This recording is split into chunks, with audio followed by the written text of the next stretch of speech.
विक्रम सेठ अलगू के खेत में पहुंचा और अलगू से बोला, अरे अलगू, तूने मेरा अभी तक कर्ज वापस नहीं किया। 1 महीने के अंदर अगर कर्ज वापस नहीं किया तो मैं तेरा घर नीलाम करवा दूंगा। इतना बोलकर विक्रम सेठ अलगू के खेत से बाहर की ओर निकल पड़ा। वहीं अलगू का बेटा मनोहर उनकी सारी बातें सुन रहा था। अलगू ने मनोहर को कहा, अरे मनोहर, यहाँ क्यों खड़ा है, स्कूल जा। मनोहर स्कूल के लिए निकल पड़ा। तभी उसने रास्ते में देखा कि विक्रम सेठ का पैर एक गड्ढे में फंस गया है और विक्रम सेठ चिल्ला रहा है, मदद करो, मदद करो, मदद करो। एक बार मनोहर ने सोचा कि इसी विक्रम सेठ ने हमारे पिताजी की काफ़ी बेइज्जती की है, मैं छोड़ देता हूँ।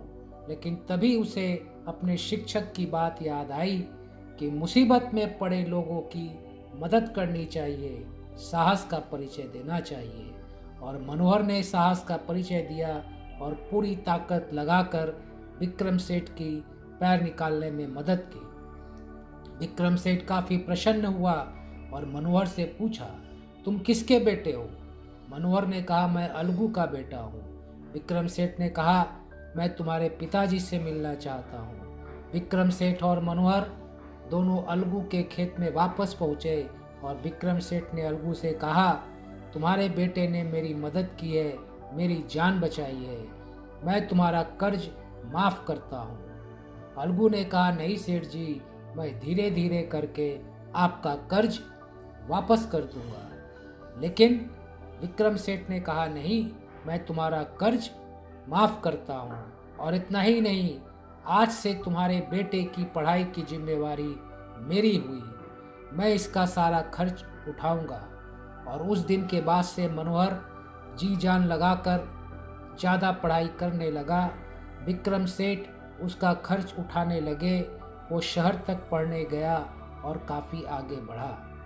इसलिए बच्चों, हमने यह देखा कि मनोहर ने साहस का परिचय दिया और दूसरों की मदद की और बदले में उसे काफ़ी प्रशंसा मिली और वो काफ़ी आगे बढ़ा। इसलिए क्या आप भी मनोहर के तरह दूसरों की मदद करने के लिए तैयार हैं? क्या आप भी साहसी बनने के लिए तैयार हैं? हाँ या ना? हमारे गुरुदेव पंडित श्री राम शर्मा आचार्य जी भी कहते थे कि बेटा, ये मनुष्य जीवन लेने के लिए नहीं, देने के लिए मिला है। मक्के के खेत में तुम एक दाना बोते हो और बदले में मक्के का खेत तुम्हें हजारों दाना वापस करता है। धन्यवाद।